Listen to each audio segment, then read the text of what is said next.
Supreme নির্দেশ মেনেই কাজ করবে নির্বাচন কমিশন, জানালেন রাজ্যের সিইও মনোজ আগরওয়াল। যেমন ট্রাইব্যুনালে অ্যাপ্লিকেশন যাবে, ট্রাইব্যুনাল নিষ্পত্তি করবে। 90 নাম্বার অফ জাজেস আছে, যে ক্লিয়ার হবে ট্রাইব্যুনাল থেকে, যার যেটা ছিল রিজেক্ট হয়েছিল অ্যাডজুডিকেশনে, যে ট্রাইব্যুনাল থেকে অ্যাকসেপ্ট হবে, ওদের নাম আমাদের তালিকার মধ্যে অন্তর্ভুক্ত হয়ে যাবে। 21 তারিখ পর্যন্ত যত ডিসপোজ হবে ওটা আমরা যোগ করে দেব। আর যে ভোটার এখন ক্লিয়ারেন্স পাবে ট্রাইব্যুনাল থেকে, ওদের ভোটিং রাইট রিস্টোর হয়ে যাবে। 26-এর এই ভোট যেন অনেকটাই আলাদা। কেন বলছি? কারণ এবারের ভোটে একের পর এক নজিরবিহীন ঘটনা। দেখুন,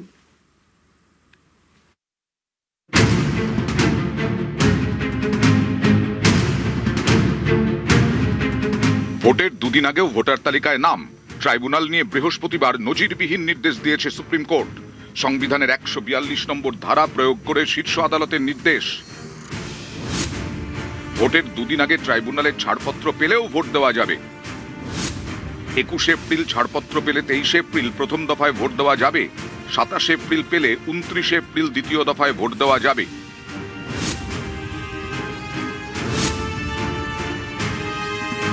20 ফেব্রুয়ারি কমিশনের কাজে হস্তক্ষেপ করে সুপ্রিম কোর্ট। জানিয়ে দেয় এসআইআর এর কাজ করবে বিচার বিভাগ।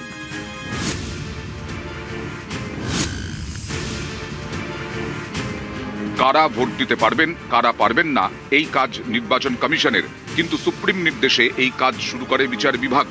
দেশের শীর্ষ আদালত নির্দেশ দেয় পশ্চিমবঙ্গে এসআইআর এর কাজ করবে বিচার বিভাগ। তাদের সিদ্ধান্তই হবে চূড়ান্ত। বিচারকদের নির্দেশকে সুপ্রিম কোর্টের নির্দেশ বলে মনে করতে হবে। এখানেই শেষ নয়, বিচারাধীনদের তালিকা থেকে যাদের নাম বাদ, তাদের বিচারেও ট্রাইব্যুনাল, যেখানে রয়েছেন অবসরপ্রাপ্ত বিচারপতিরা।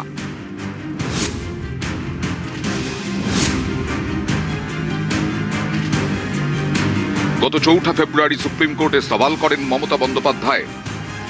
SIR process is only for deletion, not for inclusion. Mismatch not only the title, sir. Mismatch, mismap, unplanned. Now suppose a daughter after marriage, she go to the in-laws house. Now why she's change her title? Why she's using the husband's name, husband's title? That is also mismatch. Yes, sir, they have done it, sir. There are some daughters who married and shifted the in-laws house.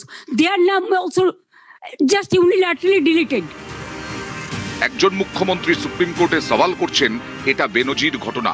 এবার ভোটের আগে সেটাও দেখা গেছে।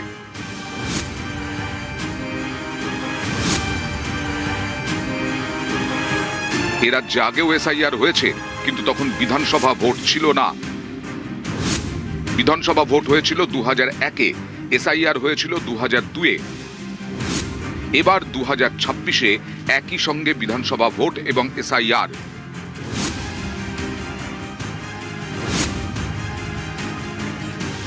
এবার বাংলায় 2 দফায় vote. এবারই রাজ্যের সবচেয়ে বেশি কেন্দ্রীয় বাহিনী। প্রথম দফায় 152 আসনের জন্য প্রায় 2400 কোম্পানি কেন্দ্রীয় বাহিনী, অর্থাৎ প্রায় 2,40,000 কেন্দ্রীয় বাহিনীর জওয়ান ভোটের ময়দানে নামবেন। 2024-এর লোকসভায় ভোট হয় 7 দফায়, সেবার কেন্দ্রীয় বাহিনী ছিল 920 কোম্পানি। 2021-এর বিধানসভা ভোট হয় 8 দফায়, সেবার কেন্দ্রীয় বাহিনী ছিল প্রায় 1000 কোম্পানি। নিউজ 18 বাংলা।